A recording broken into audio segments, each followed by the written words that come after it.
హామీలపై ప్రజలను మోసం చేస్తున్న కాంగ్రెస్ ప్రభుత్వానికి ఎమ్మెల్సీ ఎన్నికల్లో బుద్ధి చెప్పాలన్నారు బీజేపీ నేత రఘునందన్ రావు.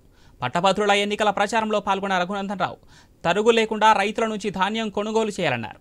వరి విస్తీర్ణంపై శ్వేతపత్రం విడుదల చేయాలని కాంగ్రెస్ ప్రభుత్వాన్ని డిమాండ్ చేశారు. ఎమ్మెల్సీ ఎన్నికల్లో బీజేపీ అభ్యర్థిని భారీ మెజార్టీతో గెలిపించాలని పట్టభద్రులకు విజ్ఞప్తి చేశారు. మేనిఫెస్టోలో సోనియా గాంధీని, రాహుల్ గాంధీని, ప్రియాంక గాంధీని తెప్పించినప్పుడు కూడా ఇదే మాట చెప్పాల్సింది. మేము అధికారంలోకి వస్తే అప్పుడు లెక్కలేసుకొని కొంటాం, ఎక్కడో ఒక దగ్గర మొదలు పెడతామని చెప్పాల్సింది. అప్పుడు జనం ఓట్లేయాలన్నా ఓట్లేయద్దా అనేది ఆలోచించుకునేవాళ్ళు. అప్పుడేమో వడ్లకు 500 రూపాయలు బోనస్ ఇస్తాం ప్రతి క్వింటాల్కి అని చెప్పి మార్కెటింగ్ చేసినోడు కదా కింద స్టార్ గుర్తు పెట్టి షరతులు వర్తిస్తాయని రాసినట్టు ఇప్పుడు కేవలం సన్నవడ్లు మాత్రమే కొనుగోలు చేస్తామని అంటే ఇది కాంగ్రెస్ పార్టీ పెద్దలకి, రాష్ట్ర ప్రభుత్వ అధినేతలకి రైతన్నల పట్ల ఉన్నటువంటి అవగాహన, వారి పనితీరుకి దర్పణంలా కనబడతా ఉంటుంది. ఏ జిల్లాకు లేరు ఇంతమంది మంత్రులు, మీ జిల్లాకు ఉన్నారు గొప్పగా.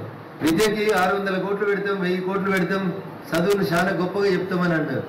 మరి అదే కేబినెట్ సమావేశంలో మా కొత్తగూడెంకి ఒక యూనివర్సిటీ పాత 10 జిల్లాల తెలంగాణలో 9 జిల్లాలకి ఓ పాలమూరు యూనివర్సిటీ, ఓ తెలుగు విశ్వవిద్యాలయం, ఇట్లా రకరకాలైనటువంటి విశ్వవిద్యాలయాల్ని పాత 9 జిల్లాలకు ఇచ్చిండ్రు కదా, మాకు కూడా ఒక విశ్వవిద్యాలయం ఇయ్యండ్రి అని ఎక్కడైనా మరి 3 మంత్రులు ఉన్నారు, ఏమైనా మాట్లాడినరా? 6 నెలలు అవుతుంది మీరు ఈ జిల్లా నుంచి ప్రాతినిధ్యం వహిస్తూ. మొదటి కేబినెట్ లోనే 5 అసెంబ్లీ నియోజకవర్గాలు ఉన్న ఒక జిల్లాలో 3 మంత్రులు అయ్యిండ్రు. ఏమొచ్చింది ఈ జిల్లాకి? నాకు తెలిసేది ఏమొచ్చిందని నేను